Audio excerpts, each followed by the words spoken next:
And we're live! Welcome to the 2025 Life Sciences Summit finale, hosted by Startup TNT and API. I'm Zach Storms. And I'm Andrea Erickson with API. And I'm Tamana Yusuf with API. This is a really exciting event. It's the first time we're doing it as part of Life Sciences Week. It's the first time we have founders from across the entire country joining us today. We're really excited for everybody to be here to show these founders a little bit about how we do things here at Edmonton. And it's a big week, Andrea. You haven't slept in 3 days. Tell us about Life Sciences Week. Yeah, it's been all over the map. I was almost losing my voice, but I still made it here today, and I volunteered Tamana to do some of my lines. So we've had a busy week, 3 days down, 2 more days to go. There's been about 50, 60 events and 5,000 different registrations across the week. So yeah, it's been great. Yeah, we're only halfway through, so stay strong, everybody. Stay strong. And Tamana, you just had, as part of API, a big announcement on Monday. Why don't you share with anybody who might have missed it? What did you guys announce? Yes, we just announced the Life Sciences Placement Program in partnership with MyTax. So that is live, and please apply. Congratulations. Round of applause. Okay, let's get things officially started. I need the slides. We're ready to go with a land acknowledgement. Tamana's going to lead us in a land acknowledgement. Let's do it. Great.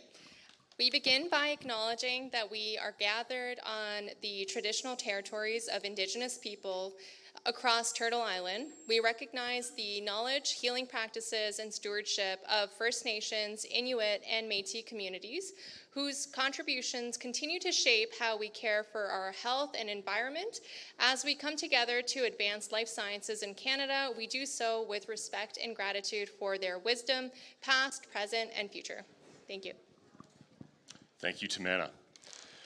And you know, as a lead into tonight's presentation, I wanted to take a moment to reflect a little bit about Edmonton, our fair city.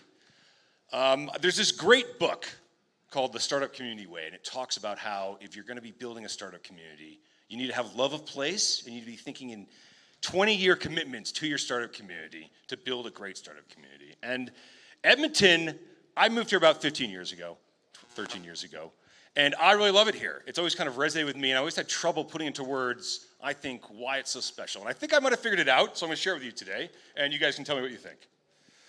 What I think makes Edmonton so unique is that as a city of 1.2 million people, we're divided up into small communities, 160 communities, each one with its own community league, its own little council of volunteers that keep people together in their communities. And it creates this grassroots, bottom-up approach that's embedded within the design of our city, socially and physically, on how to get things done in our city. And when you look at the history of Edmonton, there's some really cool things that happen here as a community that we've built, often volunteer-led. I've always been struck by our own public school system, which has 200 individual schools, but you can send your kid to any school within that catchment area, not within your own catchment area, anywhere in the city. And there's 100 different programs they can pick from. It's one of those innovative public school systems in the entire world. I think a lot of people, if you grow up here in Edmonton, you don't realize just how special it is. Our River Valley has one of the largest urban single-track mountain biking trails. Matt's a mountain biker. And it's all built and maintained by volunteers. It's one of the largest urban mountain bike networks in the entire world. And finally, we often talk about festivals here in Edmonton, but I actually think what makes us so unique is not the festivals themselves, but our approach to the festivals.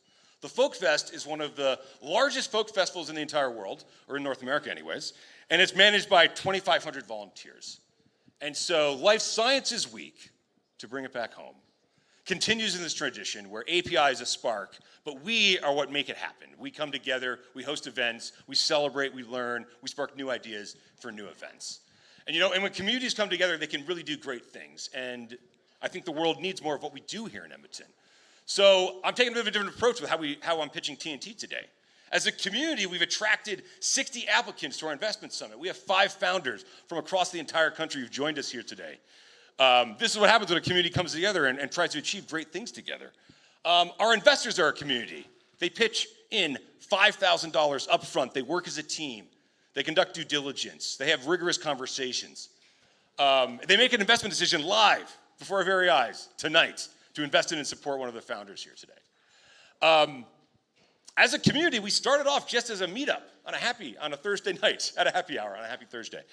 You know, and it takes a community and an Edmonton approach, I think, to start with a happy hour and become the most active pre-seed investor in the entire country. Started here in Edmonton. Other cities love what we're doing. They want to do this. They love more, or they want more of what we do here in Edmonton. And, you know, and we have this community of partners and sponsors, many of whom have been with us from our very early days, including API, who actually initiated this entire Life Sciences Summit about 4 years ago. And so I just want to thank them all. Thank all of you for coming. This is part of something I think quite special. The stories we tell ourselves matter. What we're doing here tonight is emblematic of Edmonton's approach to building community and to accomplish something great. And for the first time, we get to share it with founders from across our country. So with that, I'd like to hand it off to Andrea to chat a little bit about API. Well, API, we are a not-for-profit. We commercialize life sciences technology. We work downtown. That's where I work, right up top there. And also, we have the Edmonton Research Park office, the Biotech Business Development Center. And we have a satellite office, BioHub X, in Calgary. So very busy. Next slide. We do fee-for-service support for clinical trials. We support researchers, and we also do things like the Life Science Placement Program. So, yes, that's API in a nutshell.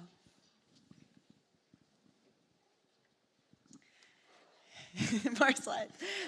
Yes, and so a lot through the research service. We do over 75 industry research projects, and we have companies in the Health Innovation Hub, companies like, for example, like Nanostics that have started there and scaled out, and we have a lot of regulatory and clinical trial professionals on staff, and through all the companies in the incubator that we have, over 700 million in value created.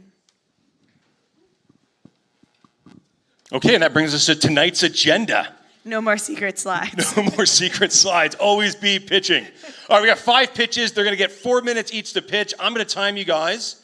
I forgot to assign a timer to give you the time, so we'll go a little bit on. You guys have to trust me that I'm timing you correctly. And listen, support these founders. They're here from out of town. During the break, go chat with them. We have really interesting companies. You're going to see their presentations tonight.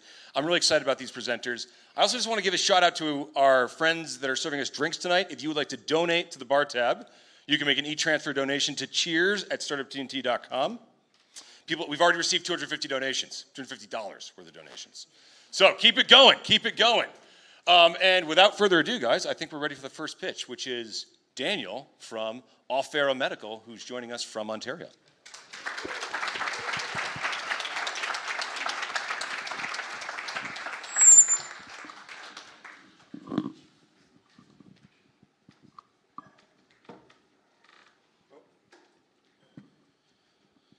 Great. So I'm good afternoon, everyone. I'm Daniel Gelman, CEO and founder, one of the founders of Offero Medical. Atrial fibrillation is the most common heart rhythm disorder, and it leaves millions of patients around the world exhausted and at heightened risk of stroke.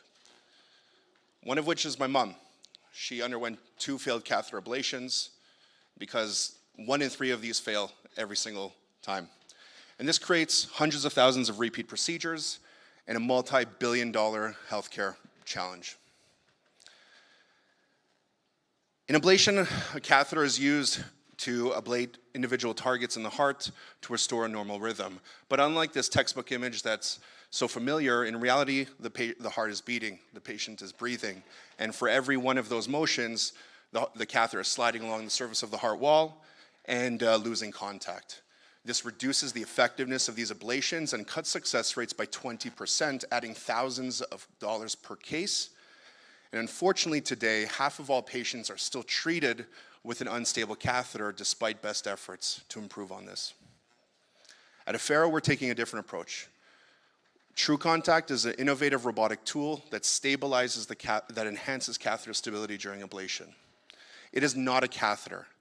It's a motorized unit that attaches to existing ablation catheters and uses real-time data from the catheter and the patient to stabilize and anchor the tip of the catheter right onto the intended ablation target.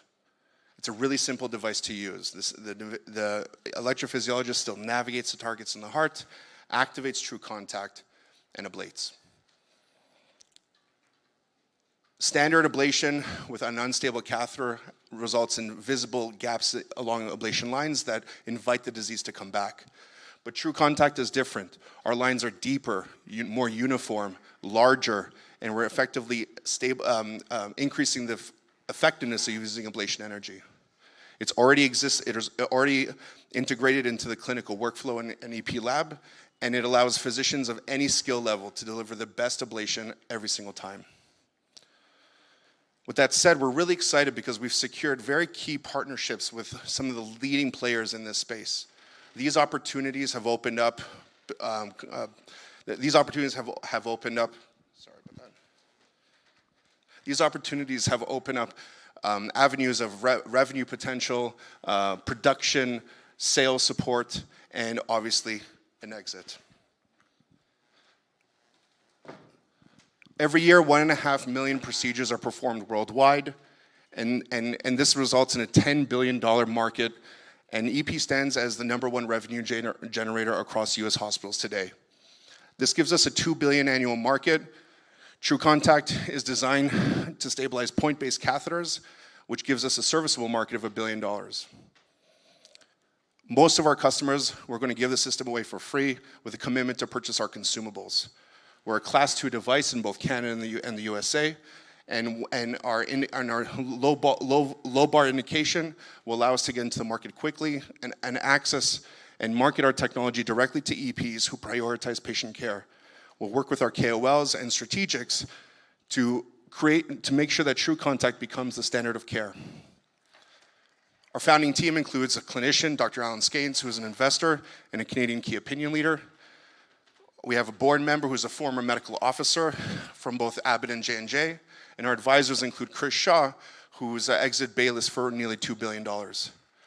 We work with major clinical institutions across Canada, as well as the US, including Mayo Clinic and Cleveland Clinic.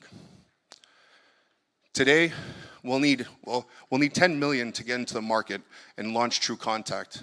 And today we're raising $4 million through a convertible note to validate our strategic partnerships, to complete the design and first-in-human studies, and ultimately to get FDA approval. We have commitments in place, but are still open to terms and are seeking a lead investor. We have KOLs and strategics that are ready, that is positioning True Contact to disrupt a massive EP market. Join us. Thank you. Well done. It's like a new definition of mic drop right there, I think. That was in my way. Okay, here to ask questions is one of our investors, Randy Duguay, who you may know. He's been in our community for many years, one of the founders of HealthGauge. Take it away, Randy. All right. Well, thanks for coming out, Daniel. And we've been really impressed with your solution since we first saw it. And I'd like you just to talk a little bit about your origin story. So really interesting about your mother, but how do you see this really impacting people as a solution compared to what's available today? So I'm sure everyone in this room knows someone that has atrial fibrillation or is managing atrial fibrillation or other heart rhythm disorders. And it's a problem because so many of these fail all the time. And we have a direct technology that can improve outcomes by 20%. It hit me personally, it hit our other founder personally, and we saw and we're capitalizing on a core clinical challenge that is going to directly result in patient care. And as an engineer, I want to see what technology that we created to actually serve a purpose and to improve the lives of millions of people worldwide.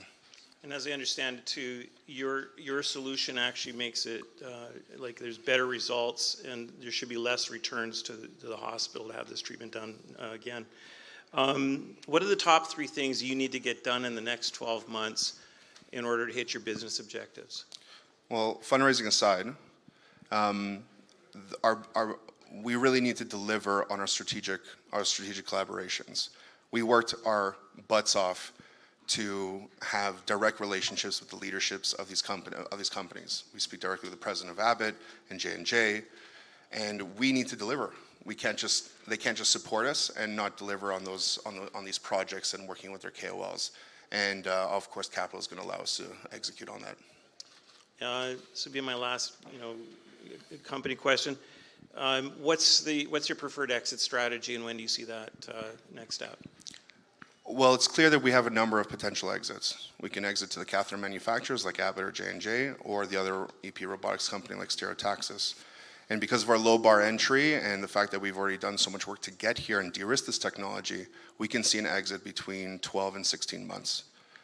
It's a low indication. It's going to show a commercial milestone, and it's already integrated, and we're solving a core clinical challenge. And I think all of that together will get us to an early out. All right. Thank you so much.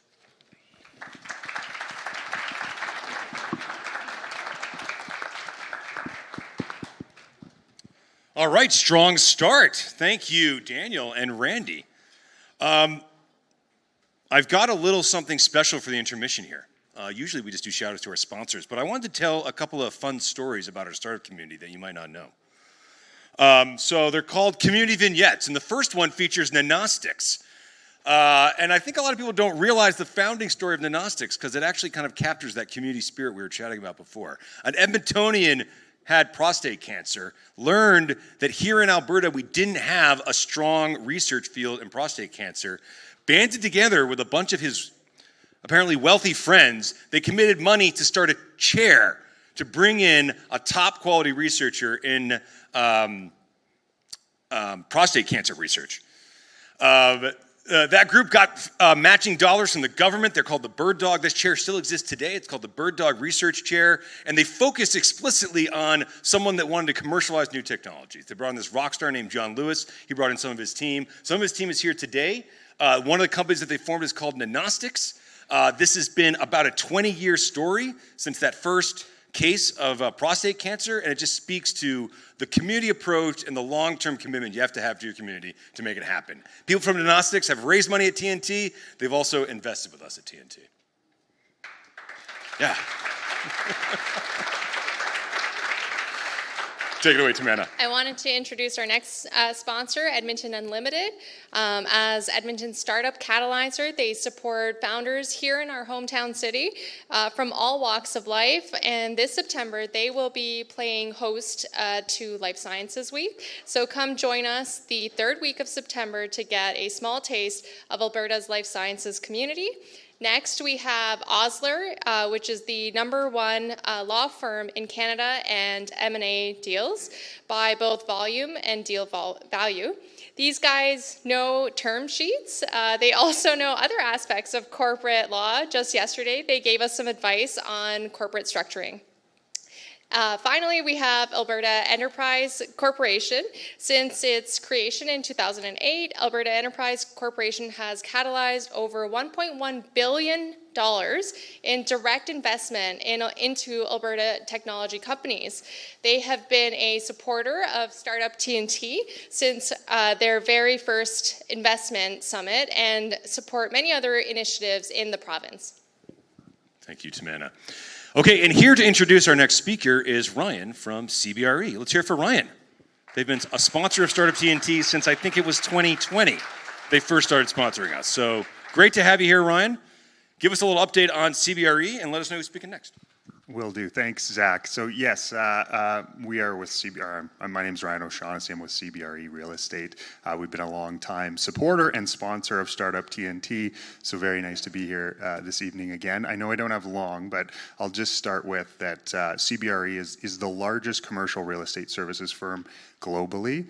And why I see that as a key advantage for us is that we often work with clients that may be based in Edmonton, but also have locations in other cities, whether it's North America, across the globe. It's very likely that CBRE has an office there and can support across the board.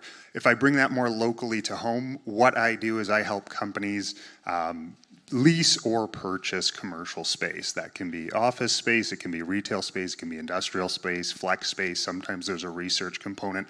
Whatever space you're looking for, it's something myself and my team can help with. We've also had the privilege to help a number of companies within the startup TNT ecosystem over the years, and I recognize that some of those deals can be creative, and flexibility is key, whether that's term length or ability to expand, all those sorts of things that also fall within a budget. So if you're in the market for office or in the market for space or just future planning, want an update on the commercial real estate market, would love to connect with you guys. You can always say hi to me this evening or get my information from Zach or Tim or anyone from the Startup TNT team. So with that, I'm excited to introduce our next company and next speaker, and that would be Louis-Philippe Bernier of Seracura Nanotherapeutics.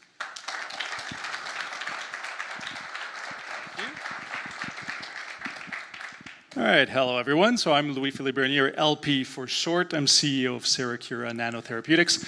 We're a biotech out of Vancouver, BC, developing RNA therapeutics for brain diseases. And to do that, we have a nice video here, but I'm skipping to the team. So we have a fantastic team that merges extensive neuroscience expertise with world leaders in nanomedicine, drug development, and commercialization. And we're facing a big problem here because brain diseases like Parkinson's, Alzheimer's, stroke, they affect up to 10% of the world's population. They obviously cause an enormous burden, but the worst part of it is that most of them are very poorly treated. But why is that? Why is it so difficult to treat the brain? Because we actually know a lot about what causes brain diseases. We know of specific proteins that are missing and causative of diseases. So simply replacing them or supplementing their levels back to normal is a very attractive therapeutic approach. But delivering proteins to the brain has remained a huge challenge because most molecules, especially large molecules like proteins, cannot cross the blood-brain barrier. So they simply can't reach the brain. And we actually know of a lot of specific proteins that would be beneficial, but that inability to deliver proteins to the brain is what's preventing the development of novel protein-based therapies. So our approach at Seracura really uses RNA therapeutics to essentially instruct a subset of cells in the brain into becoming protein factories to produce and secrete the therapeutic proteins from within the brain, from inside the blood-brain barrier. So that way we can reach brain-wide distribution of therapeutic proteins and for a sustained duration as well. And what's perhaps the best part of our approach is its versatility. It's not just one drug. It's really a plug-and-play system that we can adapt into multiple drugs for specific indications. So by simply changing the RNA code inside our LNP mRNA drug, we can use the same LNP vehicle, we can target the same cells, and then we can instruct these cells to produce and deliver protein A for Alzheimer's, protein B for Parkinson's, protein C for monogenic disease C. So we have proof of concept data showing that our strategy that we call the brain bioreactor actually works as intended. We can deliver proteins with a wide distribution in the brain. We can deliver many different proteins by changing the drug composition fairly easily. We can reach concentrations that are way above an expected therapeutic range and for multiple days. And we know that the strategy is safe in mouse and rats so far. So we have a platform technology here, but what we want to do with our company is really develop therapeutics for specific disease indications, and there's really no shortage of opportunities to do that in the brain with large markets. So for instance, we can replace dysfunctional enzymes that cause rare diseases. We can produce growth factors to support regeneration after injuries like stroke or spinal cord injury, or to prevent neurodegeneration in Alzheimer's or Parkinson's. So we have discovery programs in a few of these approaches and areas here, but we're really focusing now on our lead therapeutic proof of concept program, which is to develop the first-in-class therapy for neuronopathic Gaucher disease, which is a rare but fatal disease that is completely untreated right now. And we know what enzyme is missing. We just need to replace it in the brain, and that's what we're doing here. So far we've raised close to $5 million, mostly non-dilutive. 4.1 million of that is non-dilutive grants. And we're using these funds to optimize the platform. We're doing that in partnership with a few tech development partners here in Canada. Now we're raising $1.5 million to accelerate our lead program towards candidate nomination, so prior to IND-enabling studies. Also to validate the strategy in larger animals, in non-human primates and in pigs. and to expand our pipeline of discovery programs. And in late 2026, we're going to raise a larger Series A that's going to bring us closer to first-in-human trials that we expect in 2028. So to wrap up, what we have here is much more than one drug. It's really a transformative modality that can change the way we treat brain diseases. So we have an efficient R&D platform, a modality that is tunable, that's safe, that's highly scalable.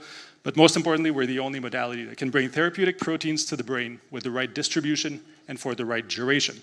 And with that, I'll just reiterate that we're raising $1.5 million. 90% of this is already secured. We have money in the bank. We're looking for a few more partners to help us in our mission to treat brain diseases. Thank you.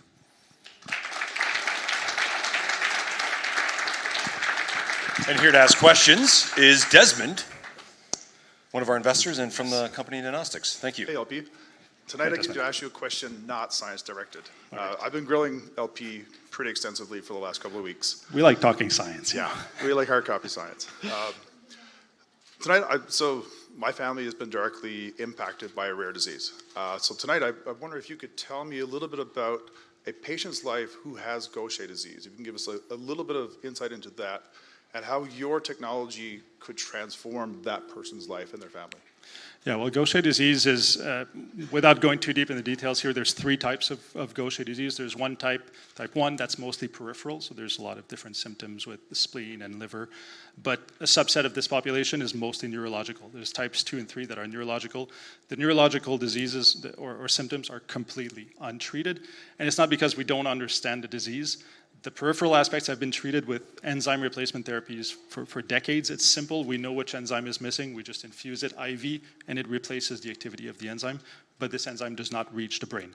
So if you happen to have Gaucher disease that has a neurological involvement, it's completely untreated. Types 2 is unfortunately fatal at age 2 or 3. It's pediatric fatal.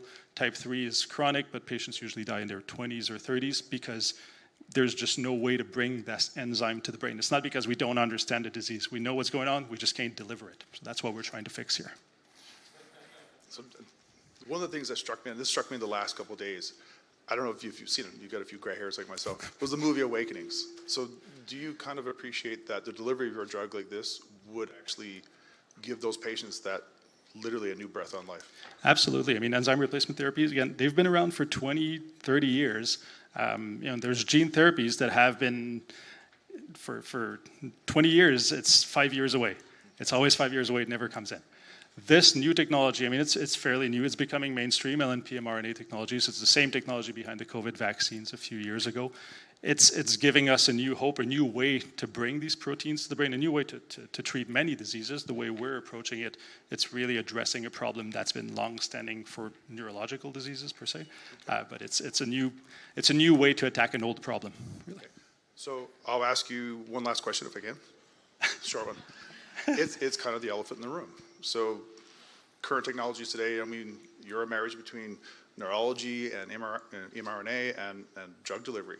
How does the current environment in the world today impact the way that you do business moving forward? The current environment in the world today as... Read that as you will. Okay, all right. Well, I think I've actually I was on a panel yesterday about the geopolitical changes in the U.S. and how it's an opportunity for Canada. I think it's our place to lead the way now. If Americans want to drop the ball on innovation, why not do this on our own, especially for mRNA technologies where there's a clear Canadian component. One of our co-founders was behind a huge part of the Pfizer vaccine that basically saved the world a few years ago. Why don't we take the lead and bring this new technology to fruition? Perfect. Thank you. Well done, Louis-Philippe. Okay, I'm going to tell you one more story here. This one's about Future Fields. Future Fields just gave a keynote today. Unfortunately, I couldn't make it. I heard it was very impressive. But 6 years ago, they were working at this little new laboratory space down the street. It had no equipment in it to do any research. And they said to me, Zach, how am I going to do research? I said, great question. We don't have a budget to outfit this place. So I reached out to a new outfit in town called API. And Andrew McIsaac said, we can partner with you and provide some equipment for you guys to do research. And I think Matt actually helped me borrow a friend's truck and move equipment from API's facility to this facility. And here they are today. This was back when they were just starting out. Here they are today, just closed a Series A round. And some of their team members invest with us at Startup TNT. So congratulations, Matt, and Future Fields.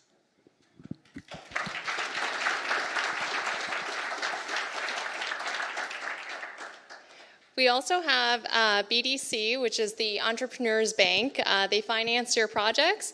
They have technology leads across the entire country, helping founders access non-dilutive capital. In addition, they have a number of venture capital funds, and we hope that one day, soon, it includes a life sciences fund.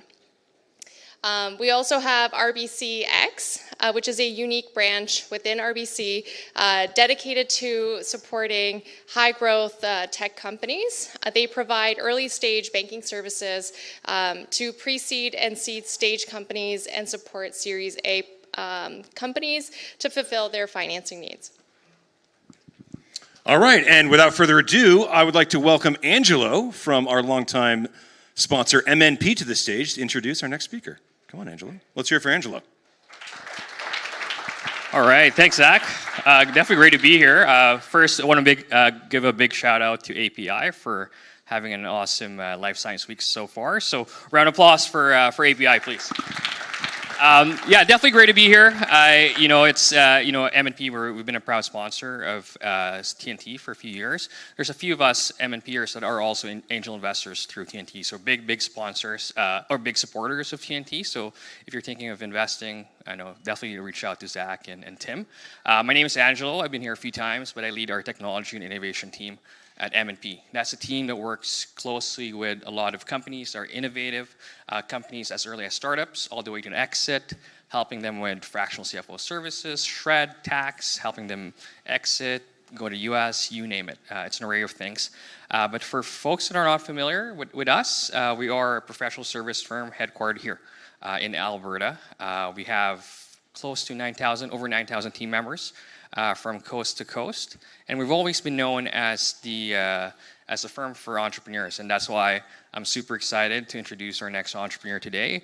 Without further ado, I'd like to call on Philip from 9Bio.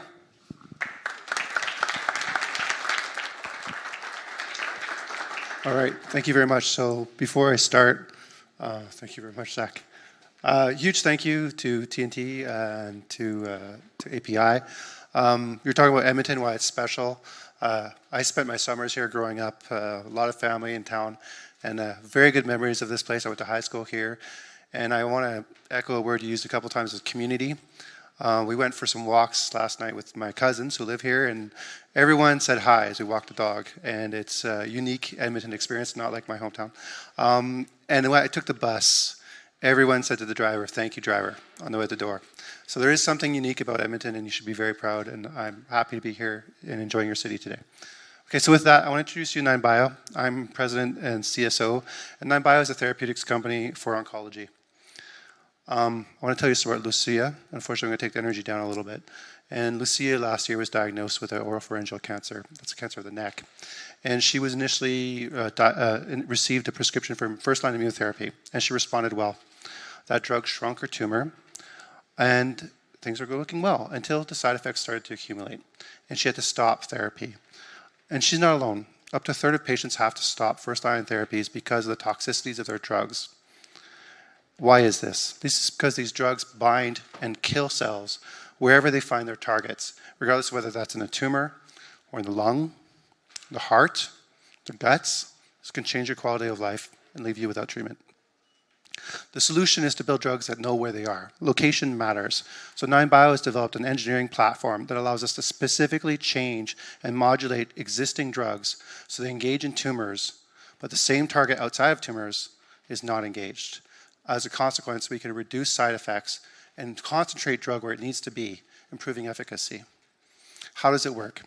We have a platform that allows us to use structural biology to generate many thousands of models in three-dimensional virtual space. And using those, we can differentiate between the chemistry in tumors, which is because it's hyperproliferative and glycolytic, acidic, all those things, and tissues in normal physical space, peripheral space. As a consequence, we can generate mutations that allows us to selectively bind in one and not the other.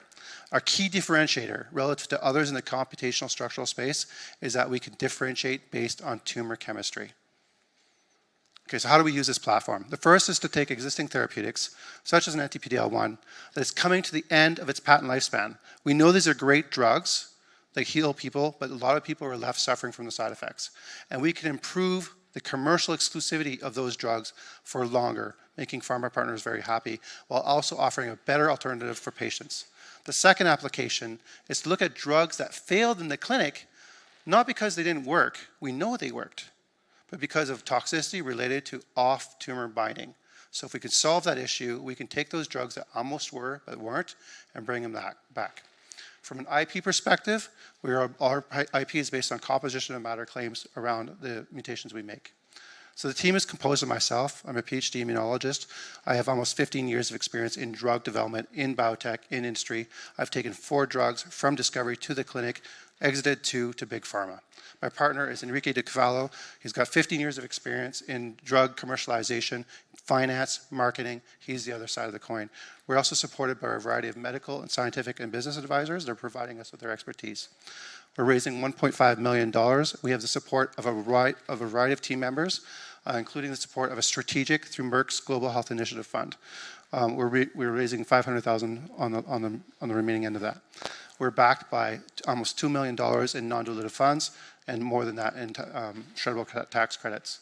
Our use of proceeds is primarily to value inflection around proof of efficacy and safety in small animals. And with that, I want to return to Lucia. Lucia is not alone. Every year, almost 500,000 patients suffer and succumb to head and neck cancer alone. And not only can we reduce that number, we want to improve the quality of life for patients like Lucia. So with that, thank you very much. Thank you, Philip. Here to ask questions of Philip is Matt Anderson-Barron. Go ahead, Matt. All right. Thank you, Phil. That was great. We've had a few conversations. I've always really enjoyed the chats we've had, although sometimes they leave me feeling a little bad about myself, talking to such smart folks. This is the guy who did Future Fields. He's not too humble. So you guys, you have some money secured now already for this round. So what would this investment mean for you guys? Like, what would it enable you to do? Specifically talking about TNT, and I mean that it could be as simple as giving us that little bit extra runway to hit those milestones. But yeah, I just want to understand, like, what does this investment mean for you and 9Bio? Yeah, I think 9Bio is a fire. Let's throw some fuel on that fire and really help it burn quickly. So it's more than runway. It's more than operations. It's really about value inflection. So when we talk to pharma partners, when we talk to venture capital, they really want to see this sort of data as a proof of concept to really show that not only does our research translate into laboratory data, but that laboratory data that we have already translates into efficacy and signals in animals. So I think it opens doors to collaborations. You can see we have a platform that can apply to a variety of targets. So it opens the opportunity to platform development and collaborations with pharma, biotech companies that are specialized in our space, and at the same time offers an opportunity to go to VC with much more mature data set. So I think it's transformational. Yeah. So maybe then, even beyond the money, I guess what could this syndicate of investors do for you to help? There's a lot of smart folks in this group, like Desmond and Abbas. What are some areas that this group could maybe help you guys with? That's a really great question as well. I think obviously people have built companies. There's operators like yourself, like the founders of Nanostics, that have built successful companies that have perspectives not only in health sciences, life sciences, and science, but the whole journey of building something, growing it, finding the right people, and empowering them. I think there's something to be learned from that. So I think it's more than just money. It's mentorship and guidance, hopefully. Yeah. And then last question. What's the long-term vision for 9Bio? I think in our conversations we focused really on, I think there was 2 assets that you guys are developing. What do you want to build this into? I mean, it comes back to Lucia. First and foremost, we're very lucky to work in a field where our clinical impact is directly translated to a financial incentive. Companies that do well, that have big value inflection, are companies that have good signals in clinical trials. So we're very, very lucky to be wholly integrated and synergized with patient impact. So at the end of the day, patient impact drives value. And patient impact means getting into the patients early for as cost efficiently as possible and get those early signals of efficacy and translate that into good phase 2 trials. But in terms of company development, it's really about turning the crank on this discovery engine and starting with the proof of concept that we have in our pipeline now and continuing to develop it. I think we could be here running this to very successfully. So just continue developing assets and building out that portfolio. And exiting on them individually, yeah. And either through collaborative partnerships or through licensures. Yeah. Thanks, Phil. Thank you so much, everybody.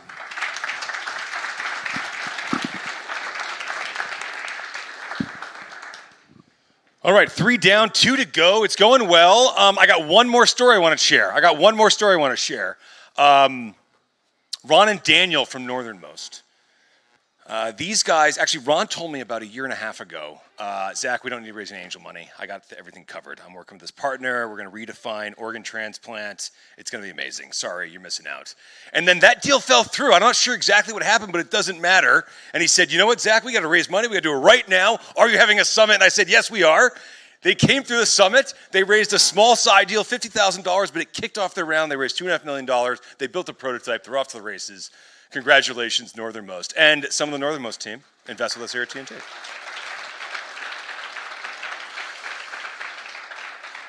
All right, and here to introduce our next speaker is Paramita, who many of you probably know. She has recently moved to Ontario, and she's now working with Phi Labs. Tell us about what you're up to, and who's speaking next. Thank you so much, Zach. Hi, Edmonton. I'm super happy to be back here. We started with why Edmonton?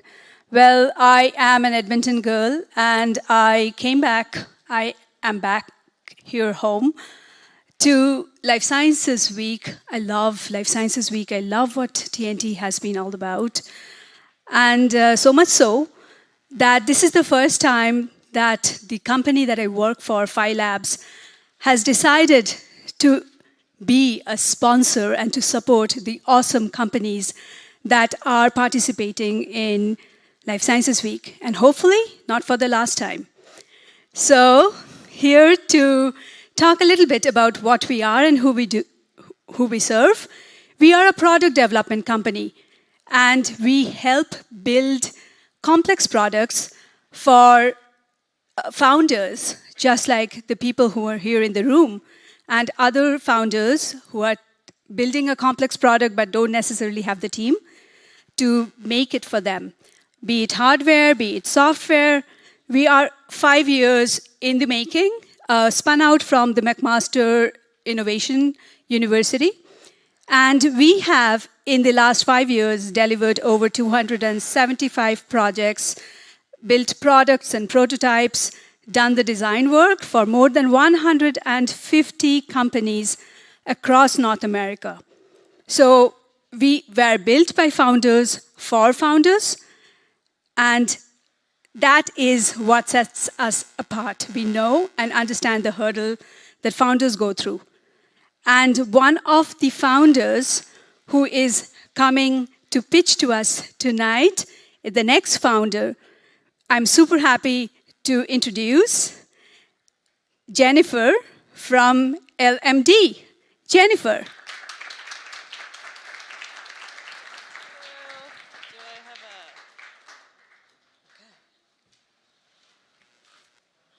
Hi, everyone. Hi. Nice to be here. So, a few years ago, I was getting ready for a soccer game, and I was putting on my jersey, and I suddenly realized that I couldn't feel the entire left side of my body. 4 days later, I was diagnosed with multiple sclerosis. Turns out, my long-term use of hormonal contraception may have had something to do with it. I'm Jennifer Johnston, family physician and founder of LMD Biotechnologies, a company dedicated to empowering women to access safe, reliable contraception without the use of hormones. You see, evolving research shows that hormonal birth control is linked to a staggering list of downstream effects, both short and long term. These range from nutrient deficiency and loss of libido to stroke, breast cancer, autoimmune disease, and depression. In fact, if any of you have a daughter, and if she were to start hormonal birth control today, she would have a 10% chance of developing clinical depression because of it, and her risk of suicide would triple. Now, at the time of my diagnosis, I had 4 young kids, and it was painfully clear I needed back on birth control. But with hormones off the table, my options were limited. So condoms, nobody likes. They're also only 86% effective with typical use. The copper IUD causes heavier, more painful periods, which is a non-starter for women. And surgery is permanent, so not for everyone. In fact, there's nothing on the market today that I'd want my own kids relying on. That's why we started developing the Better Ring. So it's a non-hormonal vaginal ring that uses the proven spermicidal effect of copper without the heavy periods, is used just once per month, so no daily pill, and is completely user-controlled, so no painful procedure. It's even expected to double as emergency contraception, like Plan B. So we know the global contraceptive market is massive, yet there are still another 250 million women around the world who lack access. This isn't just a gap, it's one of the greatest missed opportunities in women's health, and we plan to change that. So far, we have a published patent and a positive search report. We've completed 6 preclinical studies, 2 of which have shown a dose both safe and effective in sheep. And we plan to start our first in-human trial next summer. And because we're considered a device in Canada, we have an accelerated regulatory path that cuts our time to market by 2 to 4 years. Once in the market, our model is straightforward. We can get the cost of manufacturing down to $5 per ring or less, and plan to sell for a target price in line with current options today. And we're excited to do it with our amazing team of world-class experts. In addition to this team, we're working with the National Institutes of Health, or the NIH, who have been overwhelmingly supportive. Right now, we are targeting 1.1 million to complete our first in-human trial, and we have 865,000 of that committed. Melinda Gates has said that contraception is the most life-saving, women-empowering, poverty-ending innovation ever created. But it has to be safe. It's time to invest in our wives, our daughters, our sisters, and in all the women and girls around the world who deserve better. Thanks. Well done, Jennifer. Okay, here to ask Jennifer a couple questions is Daniel from Northernmost. Take it away, Daniel.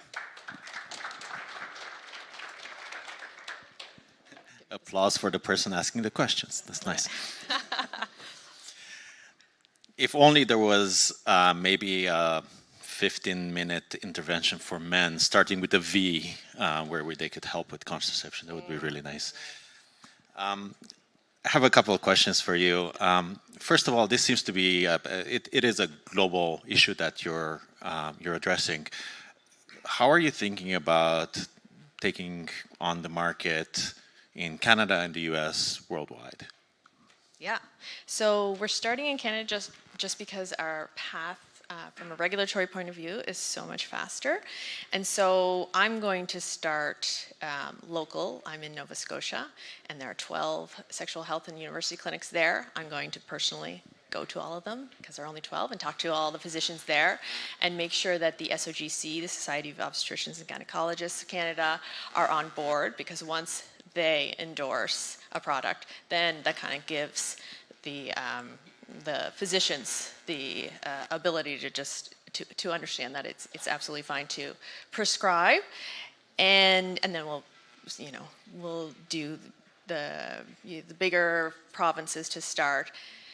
We're planning on going to the US after that, but I'm also really hopeful to go to low and middle income countries, say in sub-Saharan Africa, where the need is really high, because we think there's a lot of stigma around hormones and a lot of provider inaccess, and we think we can sort of solve those 2 problems. Thank you. And my other question is, looking into your company, we came across this competitive product that you mentioned as well called Ovaprene. And for the crowd, maybe this was a product that is in some ways similar to what you're developing, and it was licensed to a major pharma company for about $300 million or so, right after the first clinical trials. Can you speak a little bit about how the product you're developing is different than Ovaprene? Yeah. So Ovaprene, they call it a ring, but it's more like a diaphragm. It's a ring with this knitted mesh. It is used once monthly, so similar to us, but it doesn't have any ability for anything to escape. So a lot of patients have unfortunately reported some odor issues, and I think 17% have stopped because of that. And unfortunately, the efficacy is not that much better than a standard barrier. It's between a barrier and a the birth control pill. So our goal is to make sure that that number is much higher. We think we can because it's copper-based. And it's just a little more user-friendly to have a ring as opposed to something that you need to make sure is in the exact right spot for a whole month. So like a $300 million product, but better. Right. I like that. Thank you very much. Thank you.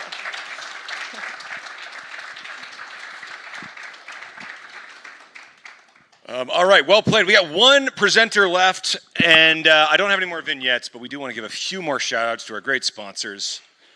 Take it away, Tamanna. Yeah.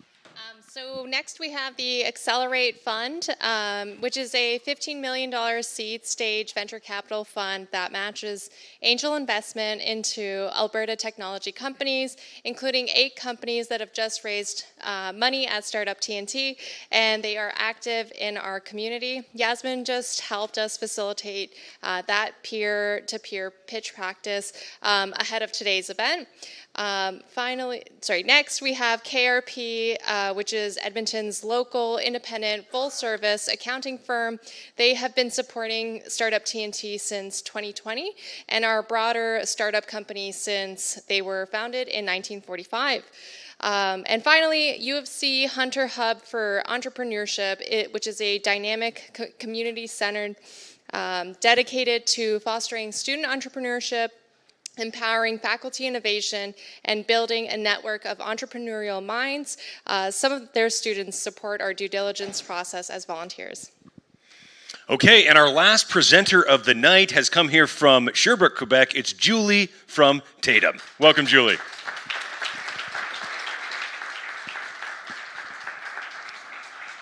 Well, first of all, thank you, Zach, and thank you everyone for the organization and for the opportunity to speak with you tonight. It's my first time in Edmonton, so happy to discover the city too. Can I have my... Oh, thank you. So my name is Julie, and today I'm going to present you how Tatum Bioscience revolutionized the immuno-oncology with our first-in-class bioengineered nanofilament-directed immunotherapy. So as it was mentioned, current immuno-oncology have a lack of efficacy with up to 80% of patients that won't respond or will poorly respond to checkpoint inhibitors. This really highlights the need for the next generation of immuno-oncology and of immunotherapy to be developed. And this next generation must do more than just block. It really must orchestrate the anti-tumor immune response from end to end. And that's exactly what we've built at Tatum. We've built the orchestrator of the anti-tumor immune response.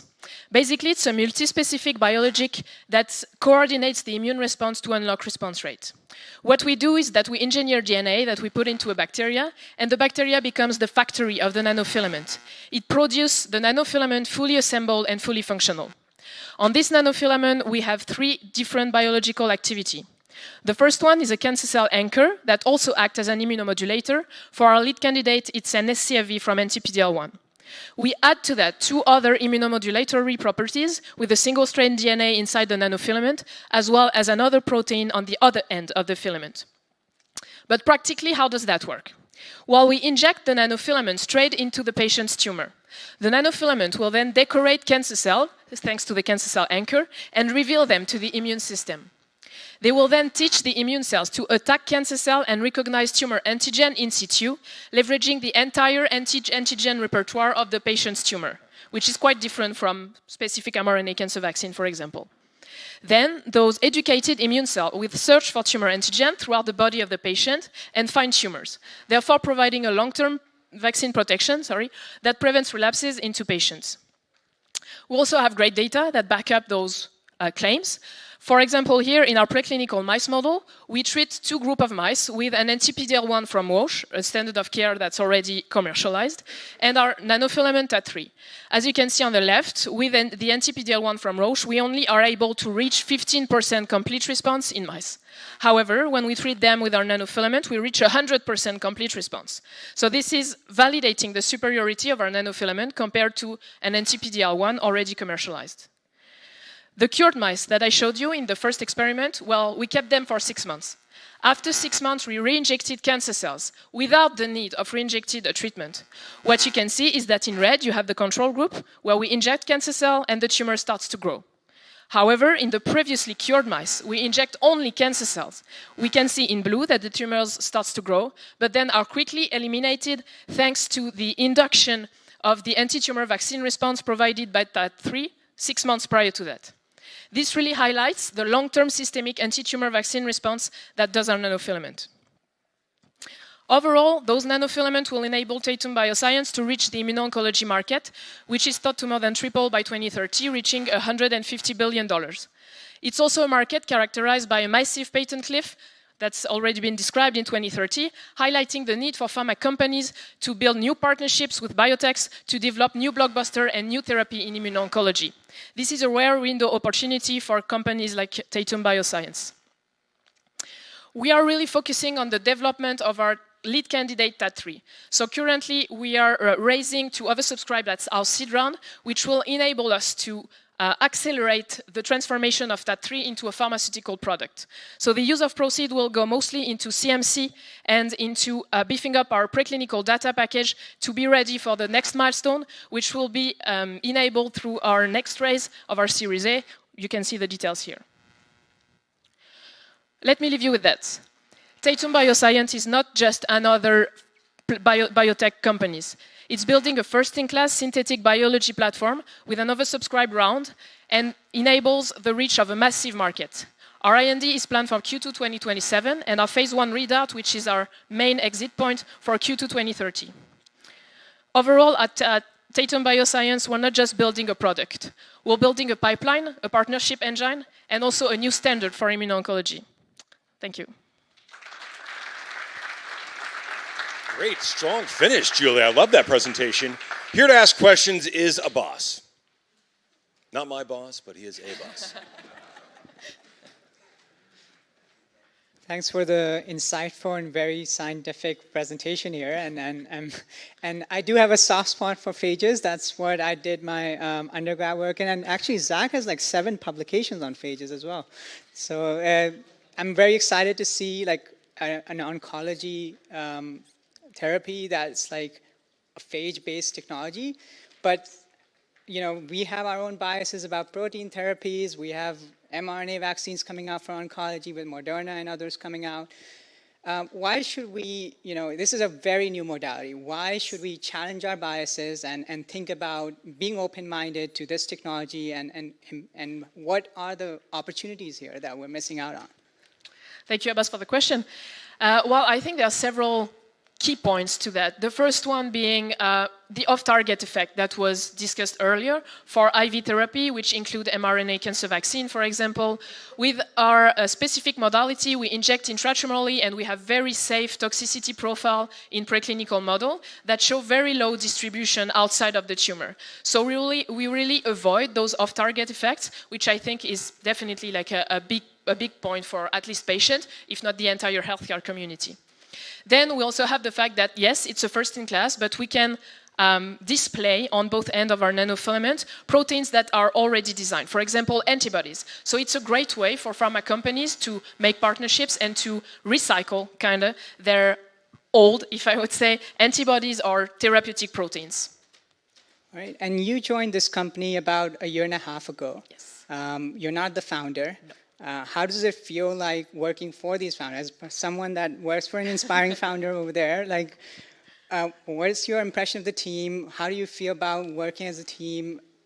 Can you share more about working in Tatum? Yes, definitely. So it's been a year and a half now. I have a scientific background and the two co-founders too. So we definitely relate on that. What I really liked of the company and of the team is that we have deep expertise in the science. People are really looking to do their best and to have this modality being brought to the best point possible.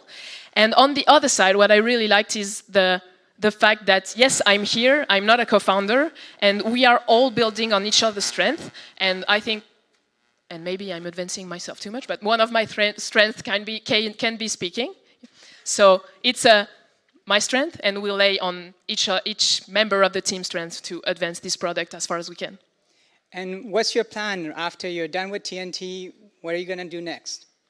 So that's a great question. So currently we are really focusing on transforming our lead candidate to a pharmaceutical product, which really is finding how to scale the production process, which is already well advanced, and defining other CMC assays, as well as definitely beefing up the data package for Series A investors that are very keen to see more translational data in humanized mice, for example, or in HP. Thank you. Thank you. All right, thank you so much. That is all 5 presentations. We're going to take a break for the investors to deliberate, but before we do, Andrea wants to make a quick announcement. Something special is happening on Friday. Go ahead, Andrea. On Friday, we have the Science Unframed wrap-up party. Who likes to travel? Show of hands. Who likes rapid-fire theater? Who is a company? See, this is the right target audience. So basically we have a 1,500 WestJet flight voucher. There's only 6 companies signed up so far, but there's 15 spots, so super good odds. We have some judges. Yeah, that's why I'm promoting it. Like, we got to get more people, and it's going to be super fun. It's at 6 p.m. are pitches, but 5 to 11 is the party. So come to the art gallery, sign up on Luma on lifescienceweek.ca. So please, more than 6 people, like, you have a really good odd to win a flight. All right, thank you, Andrea. And thanks to all of our presenters. It was a great hour of information about life sciences startups, and now our investors have to go make a tough decision. So investors, we're going to be heading to the back corner of Amy. We got a little room set aside for ourselves. We will be back here in about 45 to 60 minutes to announce the winner of the Life Sciences Investment Summit. So let's do the thank yous. Bring it in. Let's do the thank yous. You know, you can't do an event like this without the founders. So thank you, founders, for coming out. Many of you traveled far. Yeah, let's hear it for the founders. The founders put a lot of work into this. And I always like to remind people, it's really hard on you to be a founder. We expect these founders to basically commercialize science, basically save our economy and keep growing it, and also, you know, make a lot of personal sacrifices to do what they're doing. So it's really hard to be a founder.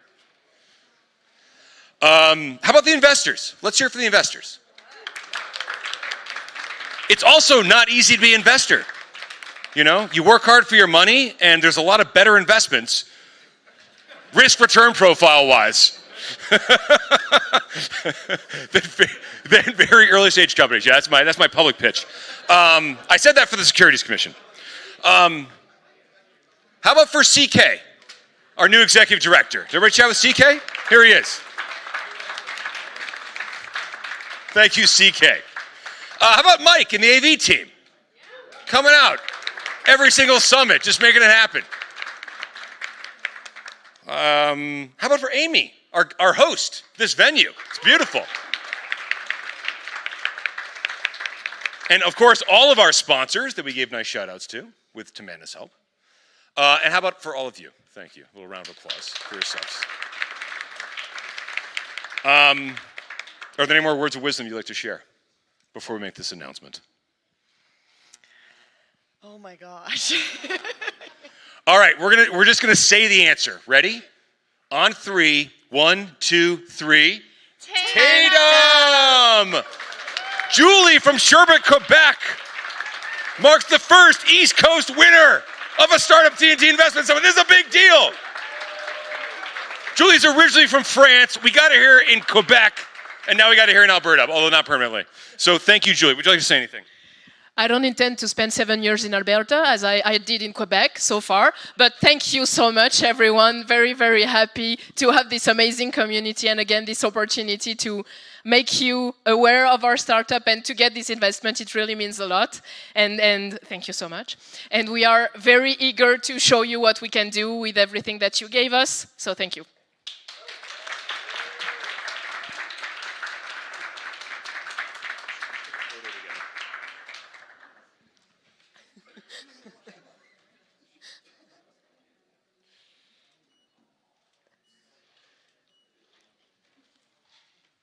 Cheers. Cheers. Cheers. All right, now don't go anywhere, Julie. We would like to share. It was, I can say this in all seriousness, it was actually the tightest vote we've had in Edmonton, possibly ever. Tim, is that true? I think it was ever. It was super, super tight. A lot of really good deals came out here today, and we're interested in doing more deals, and so I want to talk to the founders after we're done here. But I would like to share that we want to do a side deal with Elle. Come on up here, Jennifer. Come on up here.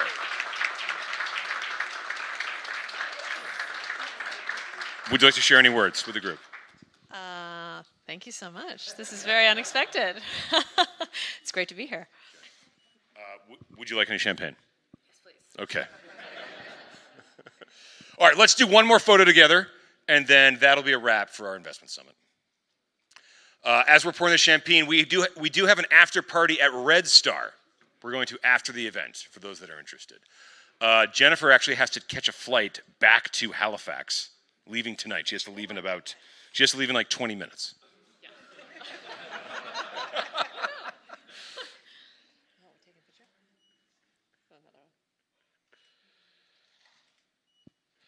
All right, thanks so much, everybody, for coming out. Stick around here for a little while, and then we're going to go to Red Star. Thanks, everybody.